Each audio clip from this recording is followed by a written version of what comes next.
Hello, everyone, dear viewers of the channel. I am Helena, the guardian of secrets, a researcher of mystical phenomena, and here with me is Vadim, a historian interested in folk culture. Good day, everyone. Always a pleasure to delve into the fascinating, if sometimes far-fetched, depths of Ukrainian folklore with Helena. Far-fetched is precisely what we're here to explore today, Vadim. Our topic today is one that sends shivers down the spine of even the most hardened traveler. Whispers in the forest, cursed woods of Ukraine. Imagine ancient, sprawling forests where the trees themselves seem to hold secrets, where the air hums with unseen energy, and local legends warn you to never stray from the path. An intriguing premise, Helena. While the concept of a cursed forest often evokes images of fictional horror, it's undeniable that many real forests around the world, and certainly in Ukraine, possess a certain aura of mystery and dread, often rooted in historical events or geographical peculiarities rather than supernatural curses. But that's where the magic lies, isn't it? The way our ancestors interpreted those peculiarities. Take, for instance, the so-called Chortov Lis, the Devil's Forest, near the Carpathians. Locals speak of inexplicable disorientation, compasses spinning wildly, and travelers simply vanishing without a trace, sometimes for days, only to reappear miles from where they entered, with no memory of what transpired. They attribute it to the Lisovyk, the forest spirit, angered by human intrusion. The Lisovyk is a fascinating figure in Slavic mythology, often depicted as a protector of the forest, guiding animals, but also capable of leading humans astray, making them lose their way. From a historical perspective, many dense, old-growth forests, especially in mountainous regions, naturally present challenges to navigation. Deep ravines, sudden fog, treacherous terrain, and even magnetic anomalies could easily lead to disorientation. The idea of a malevolent spirit is a very human way to explain these natural phenomena. But what about the feeling, the tangible headiness, the sense of being watched, the whispers that aren't wind, but almost voices? I've personally visited areas like this, deep in Policia, where ancient pagan sites are rumored to lie hidden. There's a particular grove where the silence is so profound, it's deafening, and yet you feel an immense energy, almost a pressure. Locals say it's the lingering presence of Mavky, beautiful but dangerous forest nymphs who lure men to their doom. The psychological impact of such environments cannot be overstated, Helena. Our brains are wired to find patterns and attribute meaning, especially in isolated, unfamiliar settings.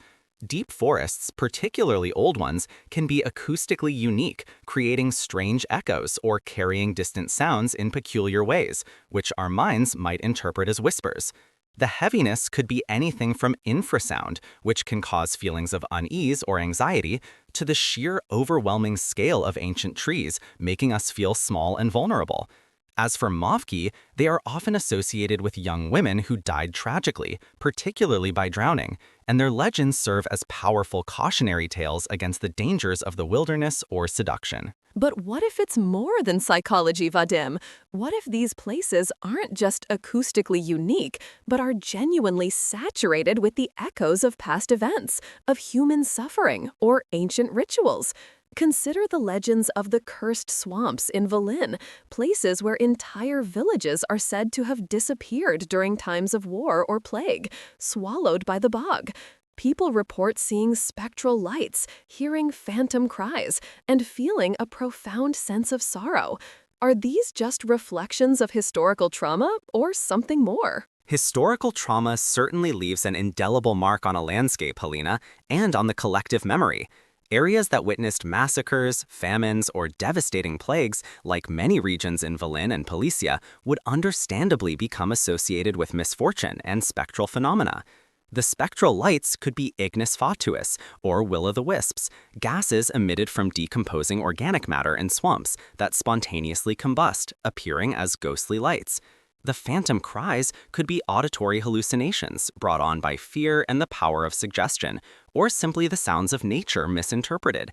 These places became cursed because they were sites of tragedy, and folklore provided a narrative framework to process that overwhelming grief and terror. You strip away all the mystery.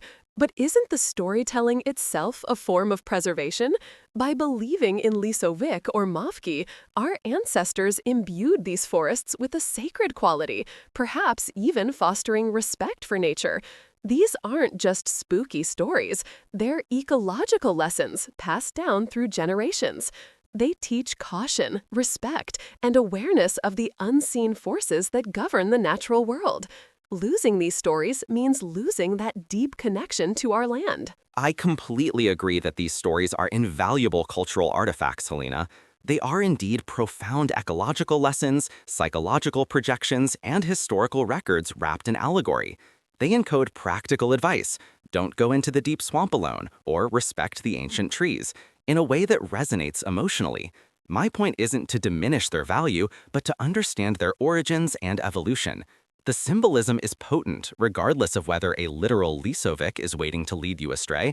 For instance, the forbidden fruit in a legend might represent a poisonous plant in reality. Precisely, the double conclusion we often reach, the magic and the symbolism intertwined. But sometimes, Vadim, I wonder if there's a subtle energy, an essence of these ancient places that science simply hasn't yet learned to measure. The forests that stand on ley lines or near megalithic structures are often the ones with the most potent legends. It's as if the land itself remembers and transmits those memories. That's where we diverge slightly, but respectfully. While I acknowledge the profound impact of landscape and history on human experience and belief, attributing agency or memory to the land itself beyond human perception enters the realm of pure speculation. Ley lines, for example, are a modern concept, often based on perceived alignments of ancient sites, which can easily be attributed to human settlement patterns following natural pathways or water sources. The power is not necessarily in the line itself, but in the human interpretation and connection to those places. Perhaps, but isn't there something awe-inspiring in contemplating the idea that nature could hold ancient wisdom? When I walk through a millennia-old forest, I feel the weight of time, the myriad lives lived and lost beneath those branches. The stories of Perelesnik, a shape-shifting fiery spirit who visits lonely women, or the strange occurrences around ancient burial mounds in some forest clearings, these are not just simple fables. They speak to the human psyche's deepest fears and desires, projected onto the landscape. And that's the beauty of it, Helena. These stories are a mirror to our collective soul.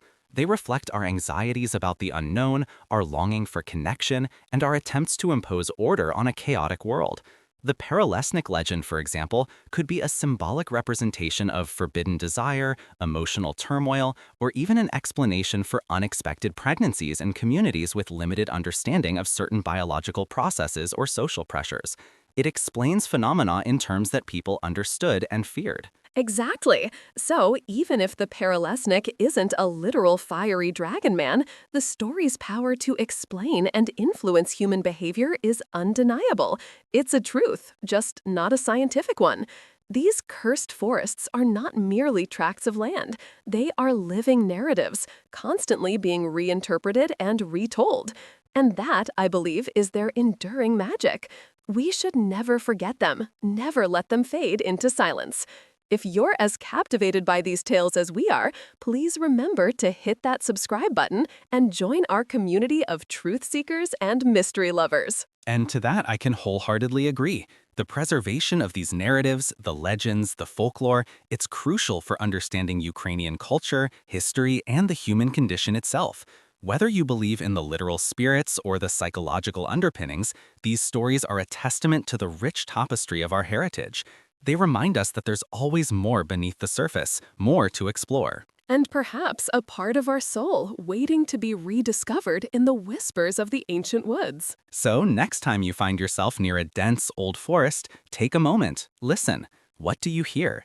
The wind or something more ancient, something calling to you from the depths? Or perhaps a squirrel burying its nuts for winter.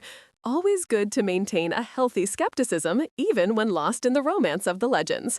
But definitely listen, observe, and appreciate the profound layers of meaning. Perhaps a squirrel possessed by a particularly mischievous Lisovyk. On that note, we'll wrap up today's discussion. Thank you for joining us on this journey into the heart of Ukraine's mystical forests. We hope you've enjoyed our exploration of the magical and the rational. It's always a pleasure, Helena, to bring some historical grounding to your fantastical flights. And for all of you out there, if you have your own stories of mysterious forests or encounters with local spirits, we'd love to hear them. Drop your comments below and tell us what you believe. Indeed, your stories keep our own legends alive. Until next time, keep exploring, keep questioning, and keep believing in the hidden magic all around us. Farewell.